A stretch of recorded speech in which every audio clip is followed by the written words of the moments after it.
السلام عليكم ورحمة الله. ازيكم حبايبي؟ عاملين ايه؟ يا رب تكونوا بخير. معاكم شيماء من مطبخ زمزم وبلال. النهارده هنعمل كده معاكم الفطار اللي احنا كلناه النهارده وكمان كمان عملت حاجة حلوة يا رب تعجبكم. وهنبدأ بقى نقول بسم الله واللهم صل وسلم وبارك على سيدنا محمد وعلى اله وصحبه اجمعين.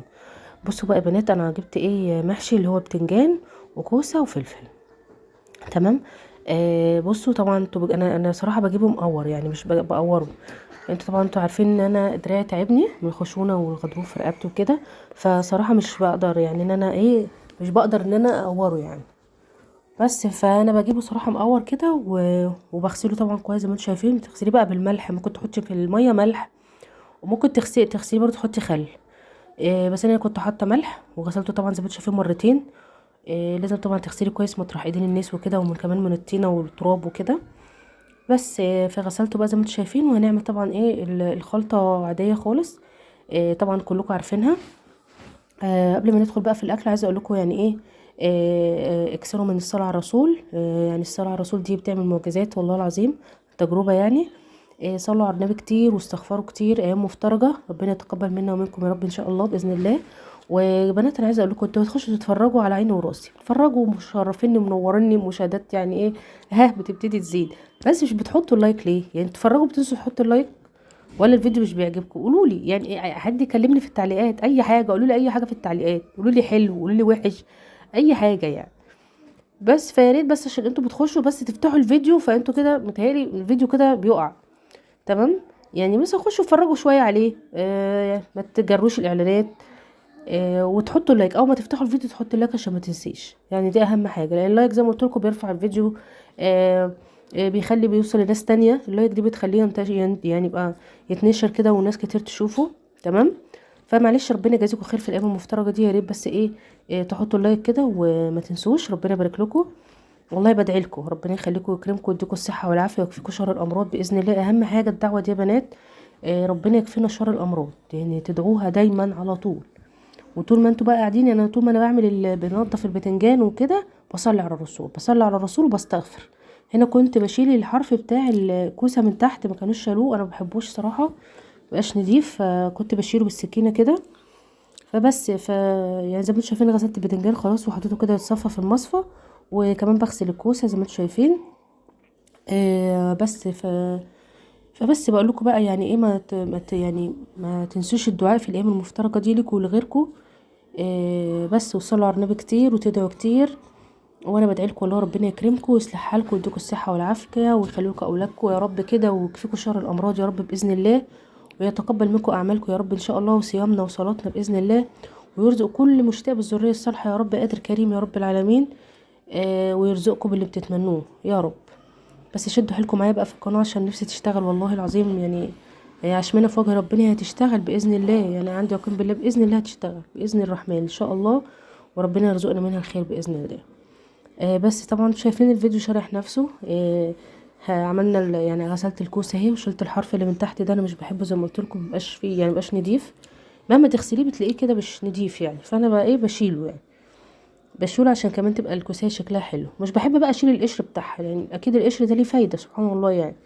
ما بحبش اشيل القشر، انت تغسليها بس كويس، تتغسل كويس، وما بحبش بقى يعني اشيل منها اي حاجه. بس كده. اللهم صل على سيدنا محمد وعلى اله وصحبه اجمعين. اللهم صل وسلم وبارك على سيدنا محمد وعلى اله وصحبه اجمعين. صلوا على النبي كتير يا جماعه، صلوا على النبي كتير. الصلاه دي عايزه اقول لكم ما شاء الله صلاه على النبي دي والله العظيم بتعمل معجزات.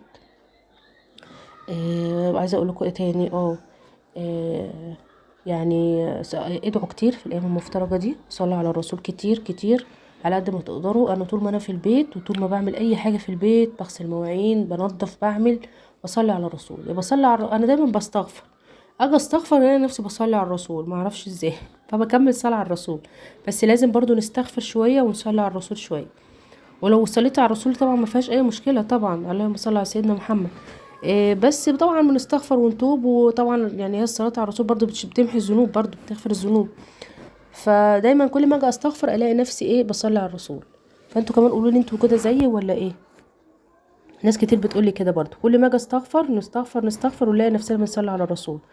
طبعا الاذكار وكل حاجه دي بفضل الله سبحانه وتعالى، محدش بيقدر ينطق ولا يقول اي حاجه يعني اي، يعني سبحان الله ولا اي حاجه طبعا الا باذن ربنا سبحانه وتعالى.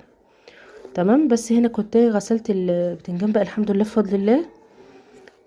غسلته بقى كله كده اهوت وغسلت الفلفل، وكنت كمان عامله ورق عنب بقى جميل، كان شويه محشي يعني عايزين بقك والله الصراحه كانوا حلوين. عملنا بقى كمان غسلت، كنت منضفه بقى ورق العنب وكنت سلقاه يعني عملته. وظبطته بقى، شلت منه اللي هي الحرف بتاعه دوت وعملته. هنا بقى كنت بوريكم ان عملنا شوربه، عملنا فراخ، وعملت البصل بقى، عملت التسبيكه. طبعا انتوا عارفين التسبيكه بتتعمل ازاي، انا مش بعلمكم ولا حاجه، انا بس ايه بشجعكم وبوريكم يومياتي وعشان تتحمسوا اذا كان بقى روتين اكل.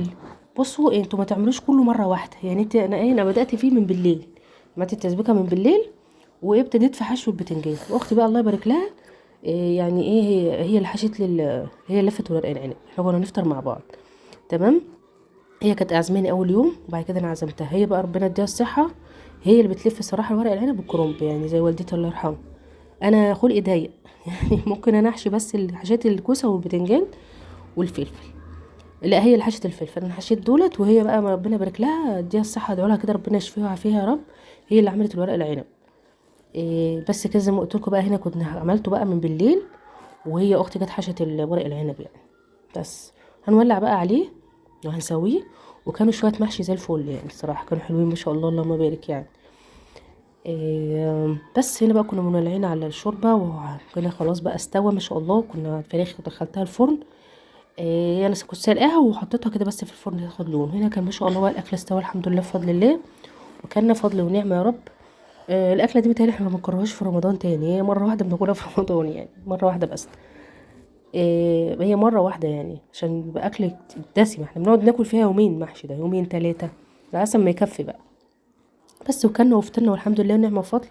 يا رب يطعم كل جائع يا رب ان شاء الله باذن الله، ويبارك يا رب كده ان شاء الله وبس. كمان عملت حلويات، عملت كنافه. عملت كنافه حلوه ان شاء الله تعجبكم، جربوها هتعجبكم باذن الله، سهله خالص مفيهاش اي حاجه. هنا كنت بوريكم الاكل بقى. كان خلاص هنا وقت الفطار، واحنا بنحب صراحه نغرفه كده في ايه، في يعني في اطباق كبيره، بندلق من الحله كده على طول. كانت من زمان احنا بنحب الموضوع ده. هو المحشي كده محشي ندلق كده وناكل. بعد كده بقى قلت ايه قبليها بيوم بقى عملت ايه كنافه كده حلوه. خدتها كده كانت عندي في الفريزر، ده كيلو كنافه كسرته كده خالص، كان في الفريزر كسرته كده، وزي ما انتم شايفين فتفته كده خالص كده خليته ناعم. وبعد كده بقى ايه احط عليه عندك بقى سمنه، عندك زبده، لا عندك زبده صفراء، عندك زبده بيضه، عندك اي حاجه اللي موجود عندك حطيه يعني. بس ما انصحكوش ان انتوا تحطوا عليها يعني السمنه. تمام. بتكلكع او تدعكيها بقى كويس يعني. بصوا عملتها هنا ودخلتها الفرن وحمرتها، اتحمرت. بس هي كانت خلاص كانت هتتحرق مني يعني، لحقتها. وبعد كده عملت بقى كوبايتين كريم شانتيه، عليهم كوبايتين حليب او ميه ساقعه اللي عندك يعني.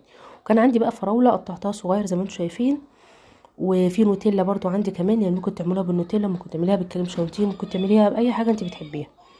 تمام. وكان عندي الكوبات دي بقى بغطا كده، كوبايات بغطا كده، بصوا عامله ازاي حلوه، في بقى اشكال والوان منها. بس فهتحطي بقى زي ما انت شايفه كده، بس ما اعرفش الكاميرا هنا عندي كانت مقلوبه معلش. هتحطي بقى هنا الكنافه من تحت زي ما انتوا عارفين، وتحطي عليها الكريم شانتيه، وهتحطي طبقه ايه فاكهه، وبعد كده تحطي برضو كنافه، وهتحطي كريم شانتيه، وهتحطي فاكهه. تمام. انا عملت بالكيس اللي هو بتاع الحلويات ده، بس انا صراحه يعني خنقني شويه فقلت لا المعلقه اسرع يعني. كان كريم الشانتيه هنا اللي كان الكريم سائل شويه، ما كانتش الميه ساقعه قوي، انتوا لازم تكون يا الميه ساقعه جدا يا اللبن يكون ساقع جدا متلج يعني.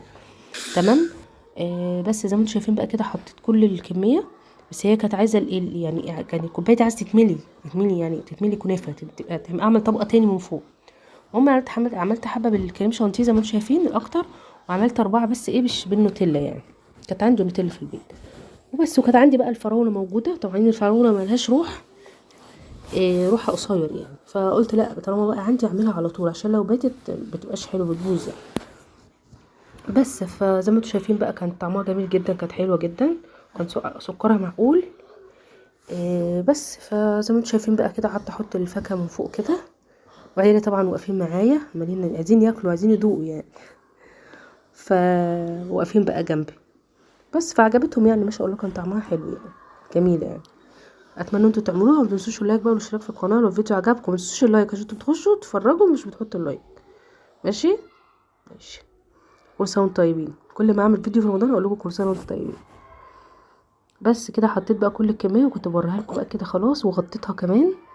ما كنتش لسه غطيتها والله، ما انا شايفها، لا غطيتها لسه ما غطيتهاش.